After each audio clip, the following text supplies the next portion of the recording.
তো দেখো বন্ধুরা, আজকে তোমাদের সাথে গ্রাম্য দৈনন্দিন জীবনের একটি খুব সুন্দর দৃশ্য শেয়ার করব। এমন দৃশ্য সত্যিই আমার তো খুবই ভালো লাগে। ছোটবেলায় দাঁড়িয়ে দাঁড়িয়ে দেখতাম গরুর এই দুধ দোয়ানো, কিন্তু বর্তমান সময়ে সচরাচর এমন সুন্দর দৃশ্য দেখা যায় না, কারণ এই গরু পোষা বা গরু পালন করার সংখ্যা কিন্তু অনেক কমে গেছে। তাই বহুদিন পরে এমন সুন্দর দৃশ্য দেখে তা ক্যামেরা বন্দি করে রাখলাম। দেখো বন্ধুরা, কি সুন্দর দুধ বেরোচ্ছে।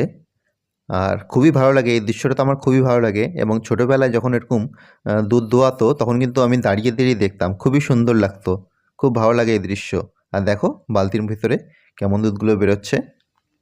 তো বন্ধুরা, গরু আমাদের সবচেয়ে উপকারী গৃহপালিত পশু এই কারণেই বলে, কারণ গরু আমাদের যা দেয় তা অন্য কোনো প্রাণী দেয় না। এই অমৃত শিশু থেকে বৃদ্ধ সকলেই পান করে শক্তি ও পুষ্টি লাভ করে।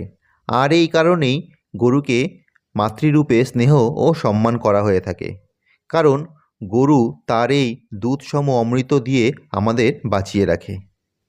তো বন্ধুরা, এমন দৃশ্য আমার তো খুবই ভালো লাগে। তোমাদের কার কার ভালো লাগে অবশ্যই কমেন্ট করে জানাবে।